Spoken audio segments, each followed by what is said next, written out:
শেহতীয়াকৈ যি উমৰাংচুৰ কয়লাখনিত যি মৰ্মান্তিক ঘটনা হৈ গৈছে, বৰ দুখজনক ঘটনা হৈ গৈছে আৰু মানুহৰ প্ৰাণ লৈছে, মানুহৰ জীৱনক লৈ খেলা কৰিছে, তাৰ কাৰণ আৰু তাৰ দায়ী একমাত্ৰ চৰকাৰ। চৰকাৰে সম্পূৰ্ণ জানে, বিশেষকৈ অসমৰ মুখ্যমন্ত্ৰী হিমন্ত বিশ্ব শৰ্মাই সকলো কথাই জানে। ৰাজ্যৰ অলিয়ে গলিয়ে কি হৈ থাকে তেওঁৰ কাণলৈকে খবৰ যায়। আমি সকলোৱে জানো শেহতীয়াকৈ যে বাল্য বিবাহ কৰা স্বামীক তেওঁ ধৰিছে, সুদখোৰ দালালক ধৰি চমৎকাৰ দিছে। এইখিনিতে সীমাবদ্ধ থাকিলে নহ'ব মুখ্যমন্ত্ৰী ডাঙৰীয়া।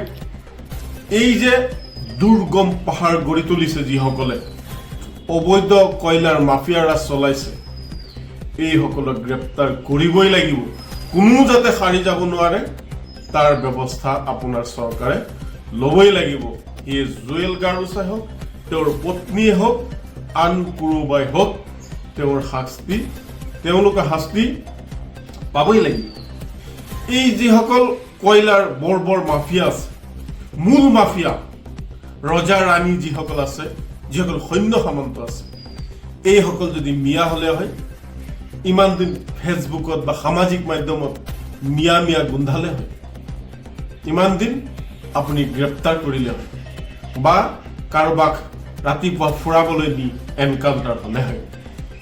এতিয়ালৈকে কিয় তেওঁলোকে গ্ৰেপ্তাৰ কৰা নাই? মুখ্যমন্ত্ৰী ডাঙৰীয়া, অসমৰ DGP ডাঙৰীয়াক অনুৰোধ কৰিছোঁ, এই কয়লাৰ লগত যিসকল জড়িত আছে তেওঁলোকক আপুনি গ্ৰেপ্তাৰ কৰিব লাগিব। আৰু ইয়াৰ সম্পূৰ্ণ কিন্তু দায়ী চৰকাৰ।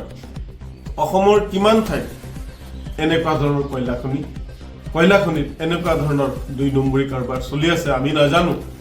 শেহতীয়াকৈ উমৰাংচু কাণ্ডৰ যি ঘটনা সংঘটিত হ'ল, তাৰ পিছত হয়তো এতিয়া ক্ৰমান্বয়ে পোহৰলৈ আহিব। ইয়াতে কেন্দ্ৰীয় চৰকাৰৰ আমি হস্তক্ষেপ বিচাৰিছোঁ।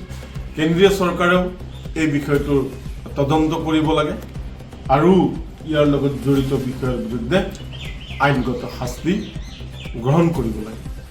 তাৰোপৰি যি দুখীয়া লোক আছে, এই শ্ৰমজীৱীসকলৰ পৰিয়ালটো কেনেকৈ চলিব, এই পৰিয়ালটোলৈ যিসকলে মৃত্যু হৈছে তেওঁলোকৰ পৰিয়ালক ৫০ লাখ টকাৰ আৰ্থিক সাহায্য প্ৰদান কৰিবলৈ আমি নেমচুৰ ফালৰ পৰা চৰকাৰক দাবী জনাইছোঁ।